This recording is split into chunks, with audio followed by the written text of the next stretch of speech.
impermanency and continuous change.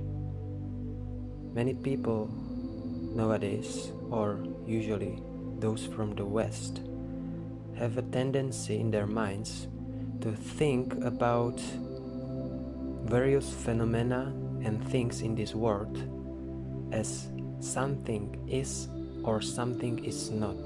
Something exists or something does not exist. If I can see it, it exists. If I cannot see it, it doesn't exist. If I can touch it, it is here. If I cannot touch it, it's not here. From the relative point of view, we can say, yes, it is so like that. But if we try to think about this phenomena in kind of absolute term or in absolute terms, from a broad point of view, it is not such an easy thing to explain this behavior. We can say that there is some common essence which is changing their or its qualities or its states, and according this change we have tendency to judge if something is not. We can say that there is one chi energy, but the chi energy is manifesting itself in a different forms, and these forms, or we can say functions, are different qualities of the same chi energy. In Indian terms, or we can say Sanskrit or the language of India, we can speak about prana. There is only one prana, but it is different according our awareness of this prana or of this energy. There is day and night, light and dark. For those people who are living on the part of the globe where there is a day, they see there is day, but at the same time they cannot say there is no night, because the night is on the opposite part of the globe. So one earth, but two states, day and night. And in this dimension, in this world, everything manifests by means of two qualities at least.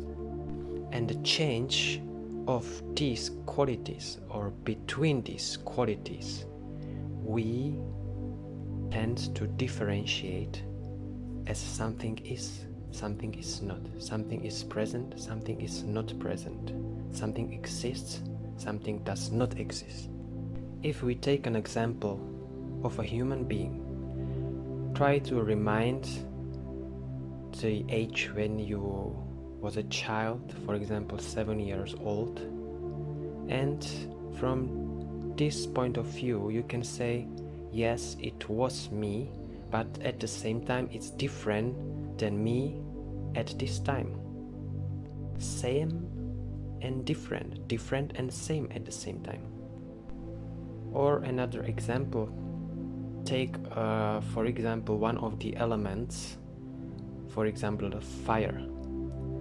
Fire, if we see a fire burning or a candle with a fire, we can say, yes, there is a fire, but we blow out the candle and suddenly the fire disappears.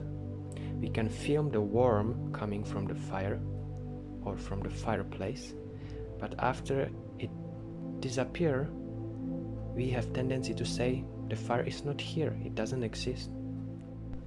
But the problem is much more deeper to understand, because the fire only changed its quality from burning hot phenomena changes to different phenomena. It can produce ash. There is some change to different qualities. For example, still there is a kind of fire element in this world, in the sun rays. Or there is a phenomena with the fire in our bodies. We can say if someone has a strong fire in his stomach area, he has very good digestion and has no problem with digesting food. But some people have very slow fire or very low fire, not so powerful. So for them there is a big obstacle to digest some kind of foods. There is a fire energy in our bodies, so if we have kind of fire, we are active, we are living. If we miss this fire, this healthy fire, then we are going to be some kind of lethargic person, maybe a little bit depressed. When there is too much fire, it can manifest in a kind of aggressivity, or too much powerfulness, which is not easy to control. Or if we speak about fire, we can say there is kind of warmth going from our heart to our relatives. Also, the fire can represent love or a kind of healthy joy. So from these we should understand that it is not so easy to say there is something, there is not something. Something exists and something does not exist. Rather, we should observe these things and those phenomena in a terms of different qualities or different functions or different states of their existence. But all in all, everything comes from the same essence, which was at the beginning of every phenomena and everything. You can find everywhere this essence, inside of you, all around you. It is present anytime, but it manifests only in different states or different qualities. If you can work with those qualities, into some degree you can work with this essence. Then you are able to understand better and smoothly these relationships between or among these qualities. And at the end, maybe I should only mention one question about Asian people and their religion.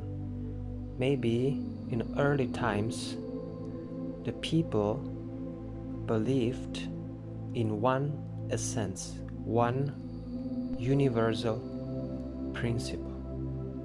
But later, in order to better understand the variability of the one principle changes, or the variability of the different states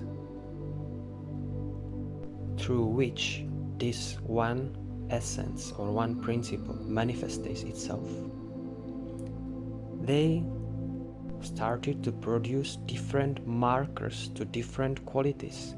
And so maybe it's only a theoretical or hypothetical question.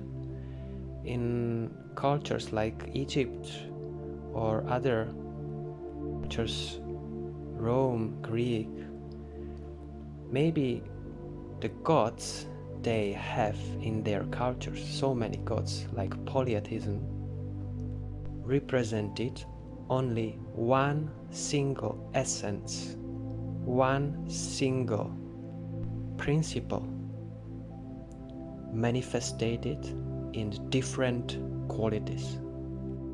If it would be so, the people knew that everything comes from one source, and different manifestations are being produced by this essence or from this essence.